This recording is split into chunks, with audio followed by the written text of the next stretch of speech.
Joe Halco, your host, and welcome to another episode of NCSS Here for You. Since 1958, Northwestern Counseling and Support Services has been providing access to high-quality services which promote healthy living and emotional well-being to the residents of Franklin and Grand Isle counties. Over the years, as the needs of the community have changed, so too have the programs and services that we make available to assist children, adolescents, adults, families, and seniors. We take our role in the community seriously and strive to provide a continuum of the highest quality services to meet the needs of individuals who at any point seek assistance. This month's episode is titled, Coping with Seasonal Affective Disorder. During this time of year, some people struggle with fatigue, depression, hopelessness, and social withdrawal. This form of depression is also known as SAD, which stands for Seasonal Affective Disorder. Today we'll discuss the symptoms, causes, and treatments of seasonal affective disorder. And to discuss this, I'm very pleased to introduce this month's guest, John O'Neill, who is an NCSS outpatient therapist. John, I'd like to welcome you to the program this month. Thank you very much. It's really Joe. great to have you here. And, this is something that I think will be helpful for a lot of people who may have a misunderstanding about, this whole scenario. So let's start with, what is seasonal affective disorder?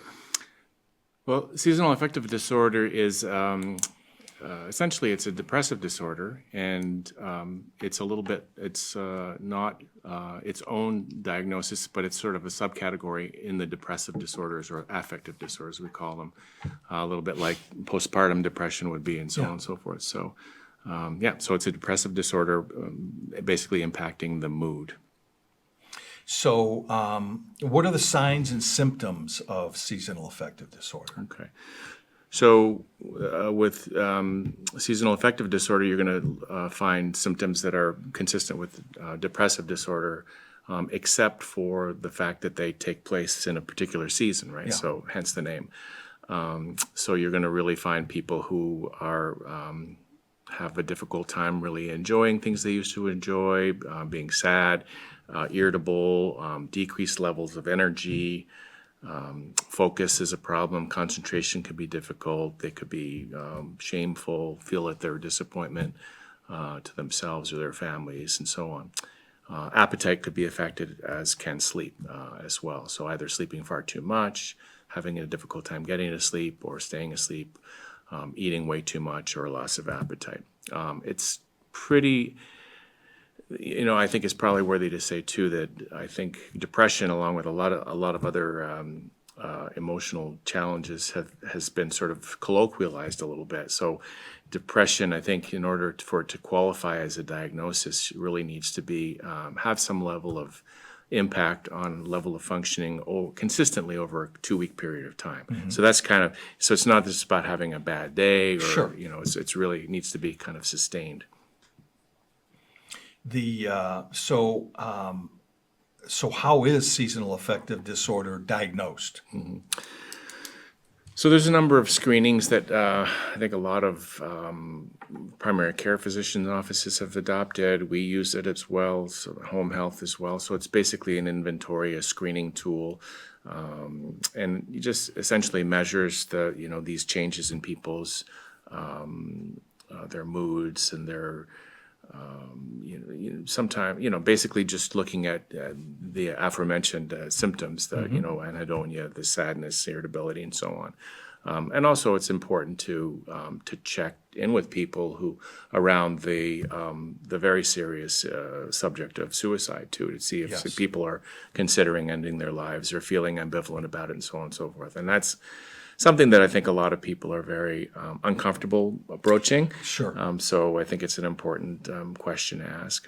Most people have felt at some point or another that their life does not seem worth living, but it's an important area to go in. And anyway, so we do have these questionnaires, and we have measures that we use that we'll talk about that. So who develops seasonal affective disorder? Is there a way to? Yeah, so that's a great question. I mean, I think it's what's depression about, who gets it and why, and so on. I mean, that's a question for the ages, and the old the nature nurture question comes up. It's about sometimes there's some suggestion that there's some family traits. You could have things that run in family. You can have also that people who feel like there's sort of the depressive type personality. So I think it's really kind of, across the board, it's really anybody can become depressed. And the seasonal piece of it is really just around, again, the season. And I think that's something that you need to, you establish that over time, because you need to have several winter seasons to develop or to understand that there's a pattern there. So, but I think anybody who has stressors, has particular wiring, has family traits, it's a complicated question, and the answer is we're still a little bit unclear about exactly what, but certainly working on it. Before we move on to like the causes and that, one of the things that strikes me is that, and maybe we'll talk about this a little bit later as well, but one of the things that's always concerning is how stigma stands in the way of somebody even, walking through the front door and seeking any sort of treatment. So, there's that barrier that sort of is, in some people, self-imposed because they figure I'm the only one who's feeling this way, that type of thinking, which it isn't a weakness to seek the help, it's a strength. And yeah, it's a great point. That's a hard sell. It's a really hard sell. And, I like to say periodically I'll grab a newspaper and sit in our waiting room and just to sort of feel it out and try and sit on the other side of the room. And I really do appreciate what it's like to come into our offices and to really sit down with somebody and really just say, I'm out of answers here, or I'm really struggling, or really, I really need some support or some help. So that's a great point. You're absolutely right. And and yet, as you say that, it really is no different than if somebody is going to a medical doctor for dealing with diabetes or the common cold, whatever the case may be. From a physical ailment standpoint, that you're going there because you feel now you need to get answers in some sort of treatment. This is really no different. It's just that it's brain-based. And for some reason, people feel that, they're the only ones, Absolutely right. That's not going away either. It's that's a great, terrific point. Absolutely right. And I mean, it's really one of the struggles in trying to help people live their best lives. Because even though they might be a physical specimen and everything else, they may be struggling significantly mentally. Right. But if they don't seek the help, they're never really going to make the most of what they could and their well-being, as well. No, that's a terrific point, sure. Yeah. So let's talk about some of the causes of seasonal affective disorder.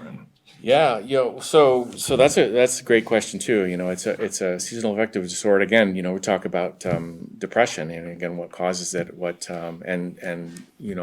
oftentimes I'll sit and talk with people, and no two conversations are the same. And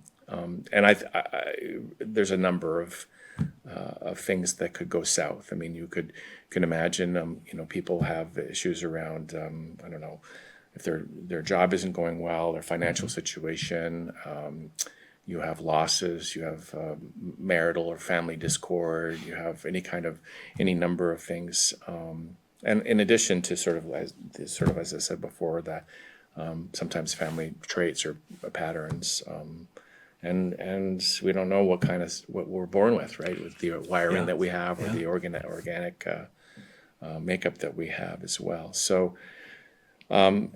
Sometimes too, as I work, I have a kind of a subspecialty with seniors as well, and I find that that's a group that has unique concerns and areas of challenge having to do with losing a spouse, aging, health issues, and sometimes cognitive issues as well. So. If I were to be pinned down, I would have to say that, essentially stressors. You have people they become overwhelmed with too much, too fast, too sad, too, overwhelming. And I think that at some point you have to sit down and sort of take that apart a little bit and look at it and get some help managing and coping with those stressors. So. And, speaking of our seniors, is, that then leads one to another area of isolation for many. Yeah. And the isolation, which could then lead to extreme loneliness, which I know is another thing that is affecting a lot of people. And especially since the pandemic, I think it got exacerbated. Absolutely. Yeah, that was really, I think we're still reeling from that, and we're really, we've got some great innovative forms of treatment now with Zoom meetings and stuff like that, which is great. We are able to kind of connect with people on different levels, but it's that thing really of all ages. I mean, children in school, and Yes. I don't think I went to my office for the better part of 3 years, which is, as I think back at it, just kind of It's hard to believe. Yeah, It's hard to believe. Absolutely. And John, this is something that, and I remember a discussion being had at NCSS once about, people were talking about when we were in the throes of the pandemic and actually coming out the other side of certain industries or whatever saying, well, we're going to be beyond this within X, 3 months, 6 months, whatever. And I remember distinctly, when we started talking about things like mental health, the concern was we aren't going to be beyond this for maybe decades because of the effect, like you say, which will affect people differently, whether they're young people, those that were in school that missed some really milestone type events that we've all been through in our lives, whether it's proms, graduations, or modifying them to a degree where they were so different that the experience, it wasn't maybe the full experience that one typically would have. Right. Well, that and this sort of parallels well with the depression, in that sometimes the impact and the effects are kind of subtle. And I remember when my wife, said we were, invited to a Christmas party or something like that, and this is towards the end of the pandemic. And I just, and she throughout went into her office on a regular basis, and sort of it was more life as usual. And for me, I was in my studio at home, and I did not want to go to this party. I was going to hang out on the porch and have it wasn't going to happen. So at that point, it was interesting for me to kind of sit back and think, why did I have such a strong reaction to this? And it really was about, the fact that I hadn't been within 6 feet of anybody for quite some time. 2 years. My gosh, Yeah. So similar to that, I mean, depression, I think, and seasonal affective disorder, by extension, can sneak up on people. And I think some people might, they might just completely fall apart, or they might have a bit of a crisis, or they might have a straw that really breaks the camel's back, and really realize how many stressors that they're juggling and coping with. So it's very challenging. Well, let's talk about treatments for seasonal affective disorder. Treatment. Okay. Well, that's the one unique thing that's a little bit different from mainstream depression is the use of what they call a therapy box or light box, people are kind of recommended to use them for anywhere from 15 to 30 minutes a day. It should be, in concert with some level of therapy or some level of treatment with a physician. So, but otherwise, the treatment is pretty similar to straight up depression. So, the treatment of choice would be from the standpoint of our clinic, it would be psychotherapy with perhaps the consideration of some antidepressant medications. What I smile because my people who know me will know that I have a whole long list of things for them to do. Yes. In addition, and actually even perhaps before some of these, having to do with really just having healthy living skills. I think people, when they become overwhelmed or they become stressed out, some things go by the wayside, and they're just common sense things like exercise, Yeah. nutrition, hanging around with positive people, spending time with family, being active in the community, doing having some level of spiritual health or consideration, and it could be church, it could be some sort of meditation center, Sure. whatever it might be, Sure. yoga, any combination thereof. So I think that we're really, I know we talk a lot about these things, but I'm not so clear that as a culture we embrace them as we really ought to. I think we, and this is sort of my bias in what I've seen, I think we really head to a quick fix in the form of a pill box, more often than not. And my observations and Sure. sort of what I've seen, but and medications can be tremendously helpful, but I think as in addition to some of these other strategies, so I think I have people start there, and I get the roll of the eyes of people and stuff, but I think it's important. So. Well, to your point, the total answer is not going to be in a pill because, as you say, if somebody was a quasi even regular exerciser and they completely shut down and don't do it anymore, that's going to certainly have an impact on your psyche. There's no question about that.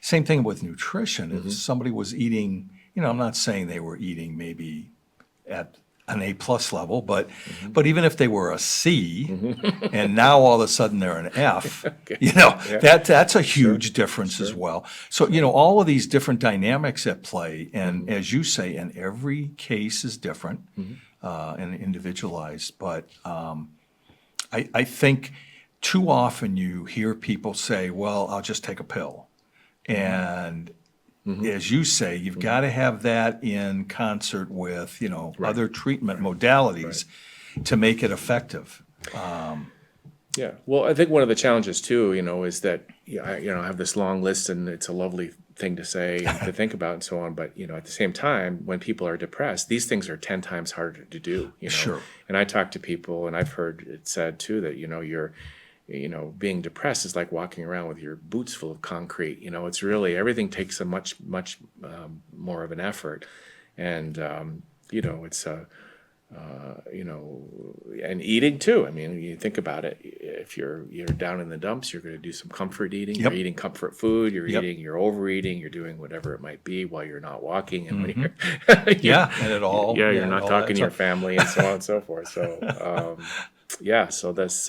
so it's tough. I mean, it's there's a level of simplicity to it, but it's not by any means easy because you're in this place where doing these simple healthy things becomes much more challenging. So so you get somebody like me bugging you and it's prodding people or encouraging them, I like to think so.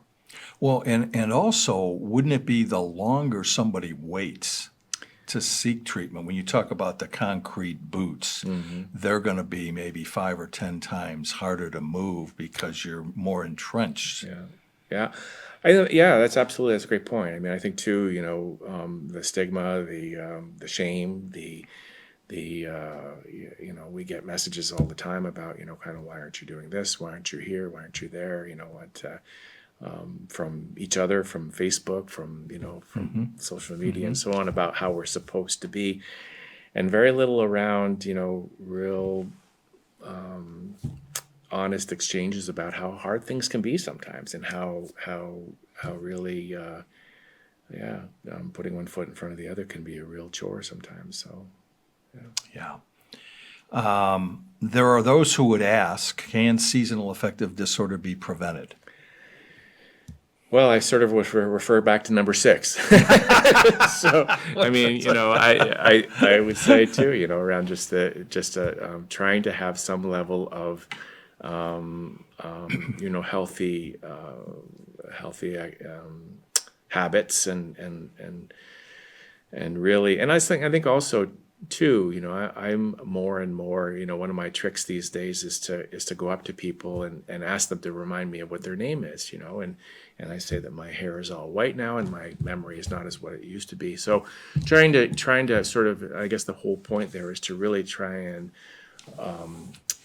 peel back the shame a little bit around, not being 100% as we're all trying to look to be to each other, and just say, be real with each other when we're not doing well. Maybe say so, and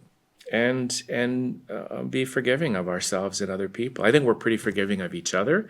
I think we're not so forgiving of ourselves. So we're really, and I think that that's kind of where some of the work kind of needs to be. And I think if we're sort of more accepting of the fact that we can become depressed and have a bad day or a bad week or stretch or whatever, then I think we're more forgiving, which kind of pares away some of the shame, and then we're all that much closer to being on the way to recovery. So that's, I guess, what I would have to say about that. The word that comes to mind with what you're saying for me is people need to be resilient, that not beat themselves up, but yet be able to take a hard look, say, I didn't quite accomplish what I wanted to, but I'm going to, that's done, but now I'm going to move forward and, in a resilient fashion, try to pick up where you left off. Yeah. Well, I think that, the idea around psychotherapy too which is what I do for work, is to sort of try and I think as animals, we're curious ones. So we want to, the first question people always ask me, or often ask me, is like, why do I do this? Or why does this happen this way? And I think it's helpful for some people to develop some level of narrative around what it is, is going on in their lives, and some level of understanding.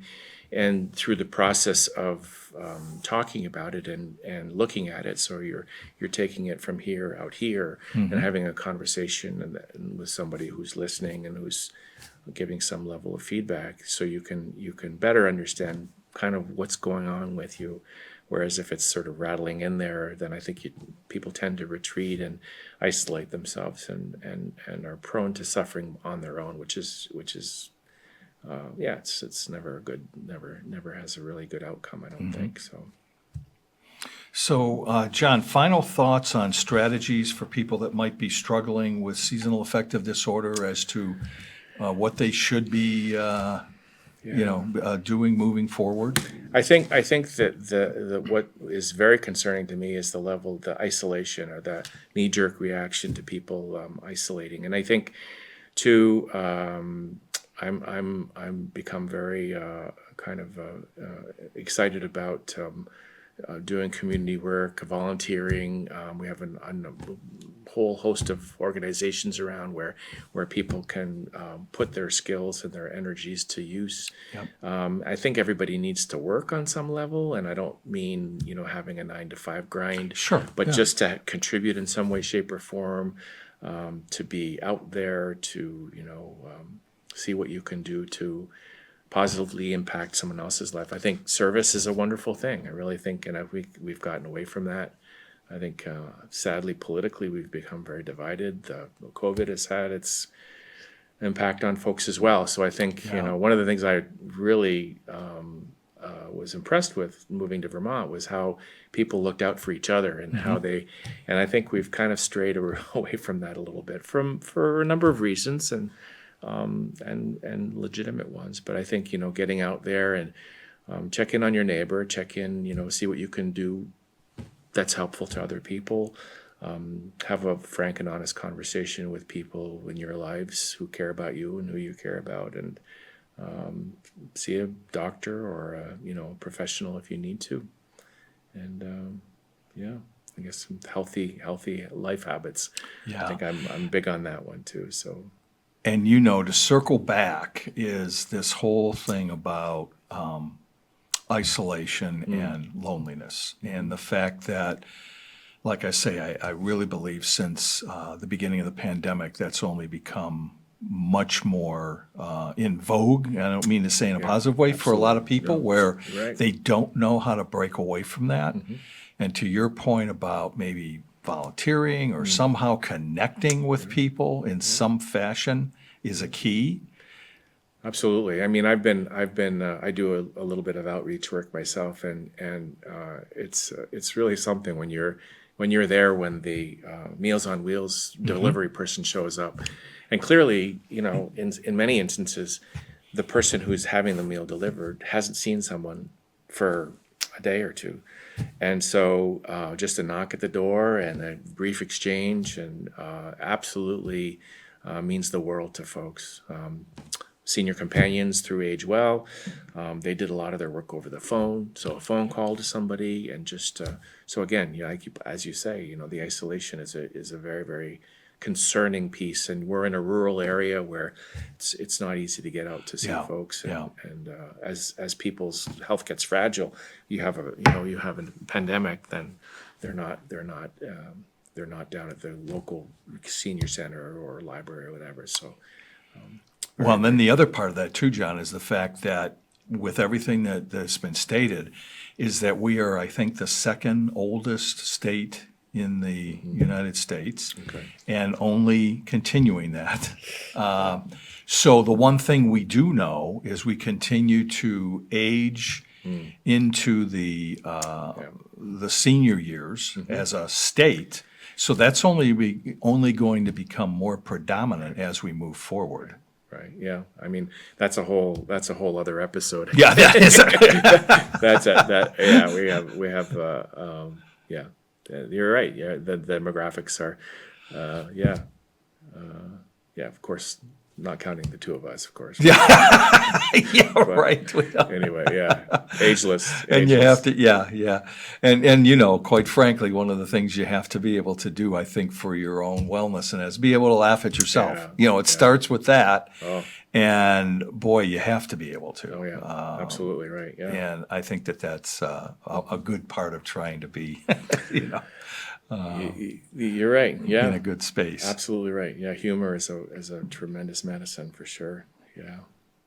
So on this note about two young people sitting at a table here at Northwest Access TV, John, I want to thank you for being here today. So I do want to thank my guest, John O'Neill, for sharing his insights on coping with seasonal affective disorder. Also, I want to thank you, the viewer, for spending time with us again this month.